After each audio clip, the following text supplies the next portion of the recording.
Olá, sejam todos bem-vindos à nossa análise aprofundada de uma das passagens mais densas e, sem dúvida, mais transformadoras de toda a Escritura, o capítulo 7 do Evangelho de Mateus. Bom, esse capítulo é, na verdade, o grand finale no Sermão do Monte, que é o mais longo e detalhado discurso de nosso Senhor Jesus Cristo que temos registrado. É aqui que o mestre pega todos os seus ensinamentos e os condensa numa série de exortações práticas, de decisões que definem a vida no reino de Deus. Para nos guiar nesta investigação exegética, nós vamos usar como referência principal o excelente comentário de William Hendrickson, que é uma obra conhecida pelo seu rigor acadêmico e, claro, pela sua fidelidade teológica. O nosso objetivo aqui não é só entender o que o texto dizia lá no seu contexto original, mas principalmente como a justiça do reino, essa justiça superior, se manifesta na nossa vida diária, na vida do discípulo. Então, preparem-se, porque esta é uma jornada que vai nos levar do tribunal das nossas relações humanas até o fundamento eterno da nossa fé. O nosso roteiro de estudo para hoje está bem definido. Nós vamos começar estabelecendo o contexto de Mateus 7, entendendo-o como a aplicação prática da justiça do reino, que foi apresentada de forma mais teórica lá nos capítulos 5 e 6. Depois, na primeira sessão, a gente vai mergulhar no que Hendrickson chama de o paradoxo do julgamento, analisando essa relação complexa entre a proibição de julgar e, ao mesmo tempo, a necessidade de discernir. Na segunda sessão, vamos explorar a oração como recurso divino que é simplesmente indispensável para viver essa justiça. A terceira sessão vai nos apresentar a famosa regra áurea, mas não como um simples ditado moral, e sim como a síntese da ética de todo o Antigo Testamento. Já na quarta sessão, seremos confrontados com a grande decisão: 2 caminhos, 2 tipos de profetas e 2 tipos de discípulos. E para fechar, vamos concluir com a poderosa parábola das 2 casas, que sela o sermão inteiro com o chamado que não dá para negociar, o chamado à obediência prática. Muito bem, então vamos mergulhar no texto. É absolutamente fundamental entender que o Sermão do Monte, que vai do capítulo 5 ao 7 de Mateus, não é uma coleção de frases soltas de Jesus. Muito pelo contrário. Ele é um manifesto coeso, progressivo, com a autoridade do próprio rei sobre a natureza do seu reino e a vida dos seus cidadãos. Se os capítulos 5 e 6 estabeleceram os princípios, o caráter de quem pertence ao reino, pense nas bem-aventuranças, na relação correta com a lei, na piedade interior que se opõe à hipocrisia. O capítulo 7 funciona como clímax prático de tudo isso. É aqui que Jesus nos move do ser para o fazer, das disposições do coração para as ações concretas e as escolhas definitivas que mostram quem realmente pertence ao reino. É aquele momento em que a doutrina se torna um divisor de águas, e todo mundo que ouve é chamado, sem exceção, a tomar uma decisão.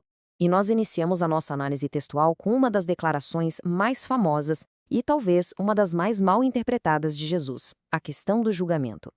Esta seção, que vai dos versículos 1 a 6, nos apresenta o que parece ser um paradoxo. Por um lado, recebemos uma ordem categórica, não julgueis. Mas, por outro lado, logo em seguida, somos instruídos a ter um discernimento tão afiado, tão agudo, que seja capaz de distinguir entre irmãos e aqueles que são descritos como cães e porcos. A pergunta é, como a gente harmoniza esses 2 comandos que parecem se contradizer? É exatamente essa questão que nós vamos investigar agora, seguindo a lógica exegética de Hendrickson, para desvendar o verdadeiro ensino de Cristo sobre o assunto. E aqui está o versículo central, tantas vezes citado para proibir qualquer tipo de avaliação moral. Não julgueis. Numa leitura superficial muito influenciada pelo nosso tempo, pelo relativismo, essa frase soa como uma proibição total de qualquer tipo de juízo sobre as ações ou o caráter de outra pessoa. No entanto, Hendrickson nos alerta a resistir a essa interpretação que é no fundo simplista demais. Será que essa era a real intenção de Jesus? Se a gente olhar o contexto imediato, como o versículo 6, e o contexto mais amplo dos evangelhos, como em João 7,24, onde o próprio Cristo ordena, julgai segundo a reta justiça, a resposta é um sonoro não. Jesus não está defendendo uma suspensão do nosso senso crítico, mas sim condenando uma forma muito específica e pecaminosa de julgar. O ponto crucial, então, é a gente entender a distinção teológica entre 2 formas de juízo. O que Jesus proíbe, e proíbe com veemência, é o que Hendrickson e outros comentaristas chamam de juízo sensoriano, O que é isso? É aquele espírito crítico, farisaico, arrogante, que tem prazer em encontrar e expor as falhas dos outros. É um julgamento que é, em sua raiz, hipócrita, porque ignora as próprias faltas gigantescas. Ele é áspero, sem misericórdia, porque ele busca condenar e não restaurar. E é, na sua essência, autojustificativo, porque usa o erro do outro para se sentir melhor, para elevar a própria imagem. Em contrapartida, o que a Bíblia inteira exige de nós é o discernimento bíblico. Este, sim, é um juízo necessário, prudente, pastoral, essencial para a saúde espiritual da comunidade.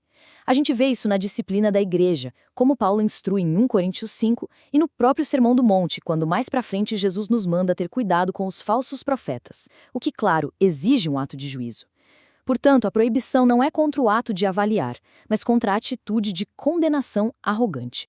E para ilustrar o quão irracional é esse juízo sensoriano, Jesus usa uma hipérbole, uma metáfora poderosíssima e até um pouco cômica, a metáfora da trave e do argueiro, ou do cisco. Ele nos coloca diante de uma imagem absurda. Alguém que está obcecado com um cisquinho minúsculo no olho do irmão, mas ao mesmo tempo ignora uma viga de construção, uma trave maciça fincada no próprio olho. A imagem é de propósito grotesca, para expor a cegueira espiritual que a autojustiça causa. A pessoa que se apressa em apontar o dedo para os pequenos defeitos dos outros está, na verdade, completamente cega para suas próprias falhas colossais. O pecado do orgulho, da autojustificação, é a trave que distorce toda a nossa percepção e nos desqualifica completamente para oferecer qualquer tipo de ajuda espiritual a alguém. E aqui Jesus apresenta a solução. E é crucial notar que o objetivo final não é simplesmente ignorar o cisco no olho do irmão, como se a gente devesse ser indiferente ao pecado. A correção fraterna tem sim um lugar legítimo na comunidade da fé. O problema está na qualificação e na motivação de quem corrige. A ordem é clara: hipócrita, tira primeiro a trave do teu olho. O que isso significa? Significa que qualquer processo de correção deve começar com um autoexame rigoroso, honesto e muitas vezes doloroso, seguido de arrependimento. Só depois de lidar com o nosso próprio pecado, com humildade diante de Deus, é que a nossa visão fica clara, não mais distorcida pela hipocrisia, para aí sim ajudar de verdade o nosso irmão. E essa ajuda, como Paulo nos lembra em Gálatas 6, deve ser feita com espírito de brandura, sempre cientes da nossa própria fragilidade. Depois de proibir o juízo hipócrita e ensinar a forma certa de corrigir um irmão, Jesus faz uma mudança de tom abrupta, até chocante, no versículo 6. Não deis aos cães o que é santo, nem lanceis vossas pérolas aos porcos. Essa declaração prova, sem sombra de dúvida, que o discernimento é sim necessário. Mas quem são esses cães e porcos? Hendrickson nos ajuda a entender o contexto cultural da época. Cães, na Palestina do primeiro século, não eram animais de estimação fofinhos, mas sim vira-latas selvagens, impuros, perigosos. E os porcos eram símbolo máximo da impureza ritual para os judeus. Metaforicamente, então, esses termos se referem a pessoas que, de forma consistente, deliberada e hostil, demonstram um total desprezo pelas coisas sagradas do Evangelho, tratando a mensagem da graça com zombaria, com escárnio e com agressividade. Este slide ilustra de forma brilhante a sabedoria espiritual que Jesus espera dos seus discípulos. A nossa abordagem pastoral precisa ser contextual, precisa ser diferenciada. Um irmão na fé que cai em pecado deve ser tratado com o objetivo de restauração, com gentileza, com paciência e sempre depois de um cuidadoso autoexame. Por outro lado, os cães e porcos, ou seja, os zombadores impenitentes, hostis ao Evangelho, exigem uma abordagem diferente. Insistir em apresentar a eles as pérolas preciosas da verdade do reino seria não apenas inútil, mas um ato de profanação, expondo o que é sagrado ao desprezo. E além disso, poderia até ser perigoso para o mensageiro, porque eles podem se voltar e vos despedaçar. Isso não é um chamado para não amar, mas sim para ter prudência e sabedoria na mordomia da verdade que recebemos. Então, para consolidar o que a gente analisou nesta primeira sessão, podemos tirar 4 pontos fundamentais. Primeiro, o mandamento não julgueis é um ataque direto ao julgamento sensoriano, hipócrita, e não um veto ao discernimento espiritual que é tão necessário. Segundo, o caminho para uma correção fraterna legítima passa, invariavelmente, pelo portal do autoexame e do arrependimento pessoal.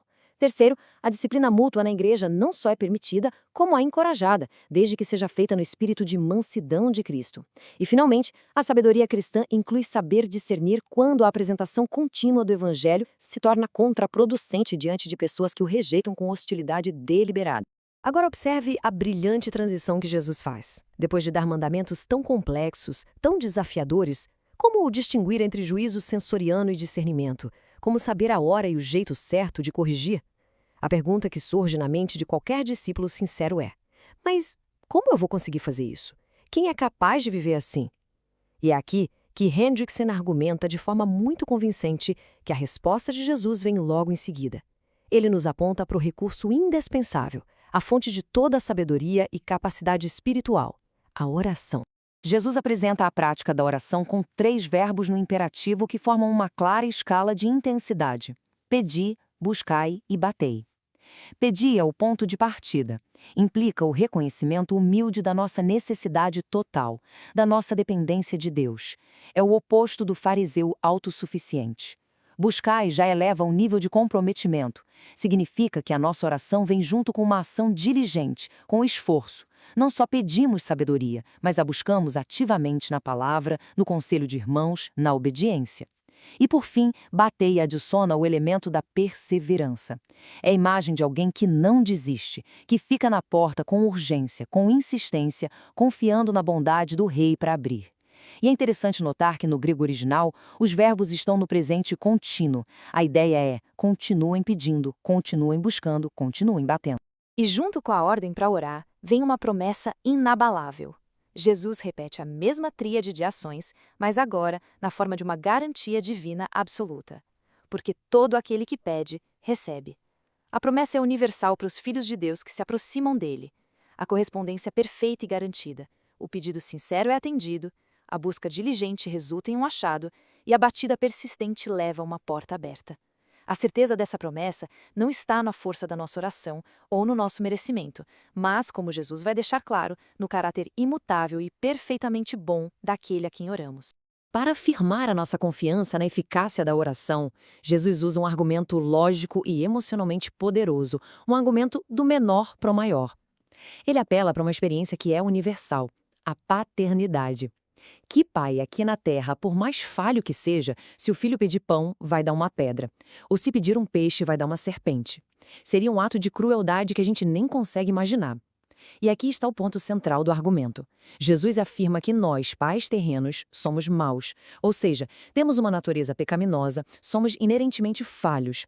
E ele diz: se até nós, na nossa imperfeição, sabemos dar coisas boas aos nossos filhos, quanto mais o nosso Pai Celestial, que é a própria perfeição, a fonte de toda bondade, dará boas dádivas àqueles que lhe pedem.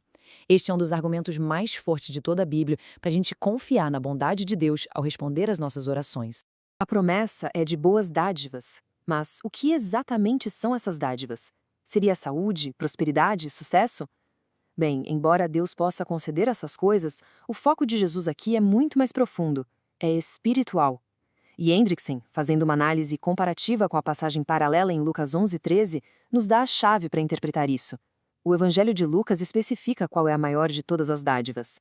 Quanto mais o Pai Celestial dará o Espírito Santo àqueles que lhe o pedirem.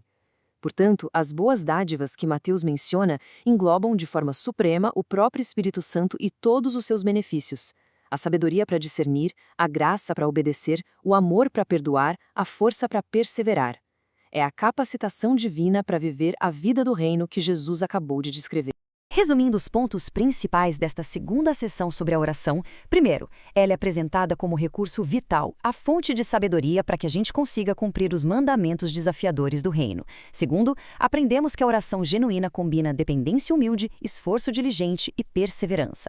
Terceiro, nossa confiança na oração não está em nós mesmos, mas na bondade infalível e no caráter perfeito do nosso Pai Celestial. E, finalmente, a maior e mais completa dádiva que recebemos em respostas às nossas orações é a pessoa e a obra do Espírito Santo, que nos capacita para tudo que a vida cristã exige. Chegamos agora ao versículo 12, um dos mais célebres de todo o Sermão do Monte. Depois de ter falado das nossas relações com os outros, no que diz respeito ao julgamento, e da nossa relação com Deus, através da oração, Jesus agora nos dá um princípio que resume toda a sua ética para com o próximo. É chamada regra áurea, que ele mesmo diz ser nada menos que a síntese de a lei e os profetas, ou seja, de todo o Antigo Testamento. Portanto, tudo o que vós quereis que os homens vos façam, fazei-lhe também vós. A primeira palavra, portanto, é de uma importância teológica gigantesca.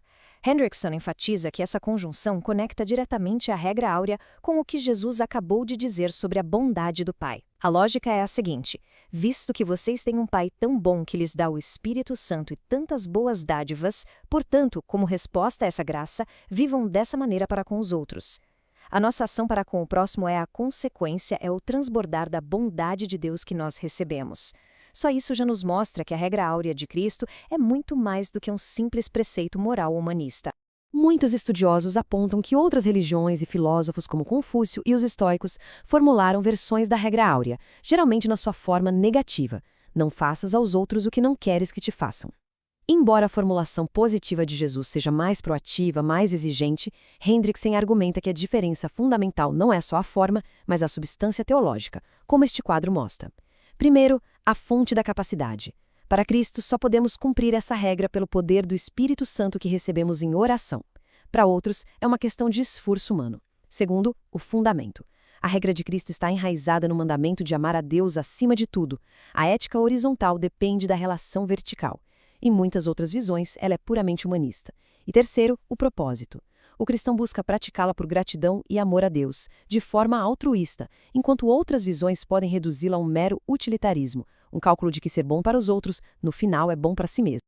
Sintetizando esta terceira sessão, podemos afirmar 4 verdades cruciais sobre a regra áurea.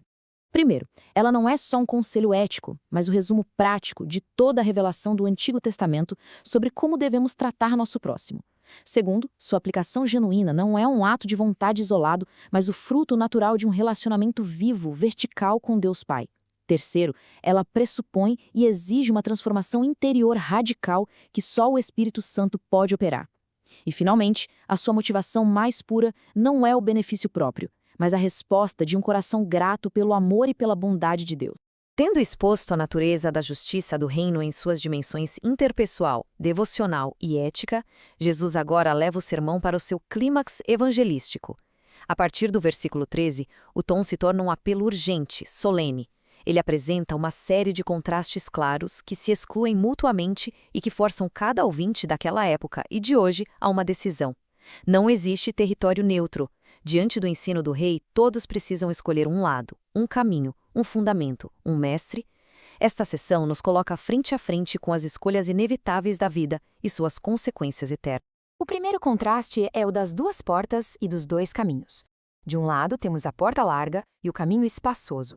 Esta é a via padrão do mundo, o caminho da autoindulgência, do relativismo, onde não há restrições para o ego. É fácil de entrar, é confortável de seguir. E Jesus adverte que a maioria da humanidade escolhe este caminho. O destino final, porém, é a destruição. Do outro lado, há a porta estreita e o caminho apertado. Hendrickson sugere que a porta estreita é a conversão, o momento da decisão que exige autonegação, arrependimento e fé só em Cristo.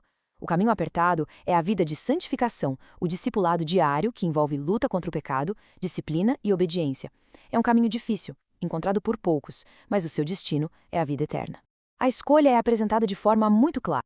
E qual é um dos maiores perigos para quem tenta encontrar e seguir no caminho estreito? Guias enganosos.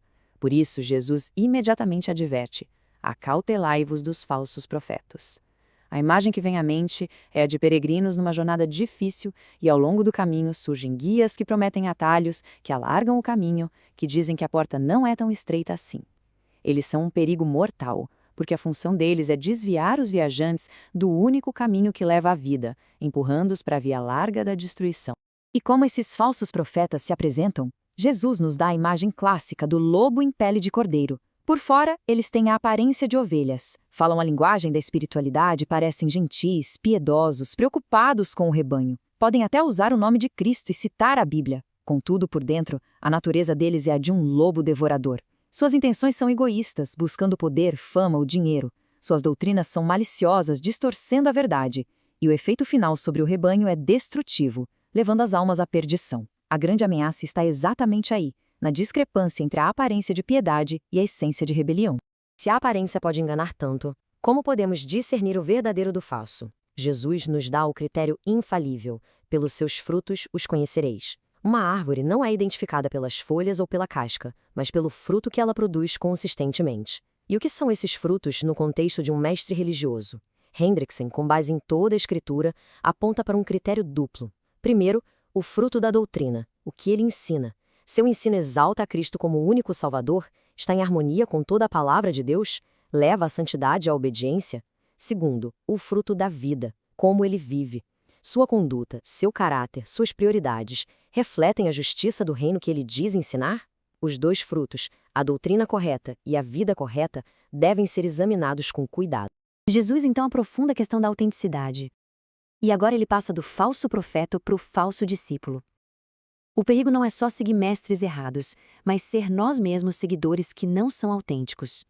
Ele adverte solenemente que uma mera profissão de fé com a boca é totalmente insuficiente. Repetir a fórmula Senhor, Senhor não é o passaporte para o céu. Muitos podem usar o título certo, podem ter uma religiosidade externa, mas a prova final da fé genuína é a obediência, é aquele que faz a vontade de meu Pai. A fé que salva não é só concordar com um conjunto de doutrinas, mas uma confiança que transforma e que se manifesta em submissão e prática. Essa passagem nos dá uma visão arrepiante do dia do juízo. Jesus descreve um grupo de pessoas que se apresentam a ele com um currículo impressionante de atividades religiosas. Eles dizem ter profetizado, expulsado demônios, feito muitos milagres, e tudo isso em nome de Jesus. Eles não são ateus, são pessoas ativamente religiosas, e a resposta de Jesus, o juiz, é uma das mais terríveis de toda a Bíblia. Nunca vos conheci.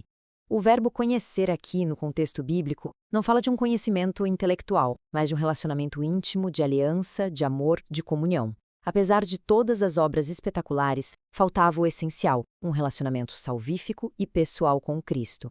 E o veredito final revela a razão. Afastai-vos de mim, vós que praticais a iniquidade. A vida de desobediência habitual deles demonstrou que a fé que eles diziam ter não era verdadeira.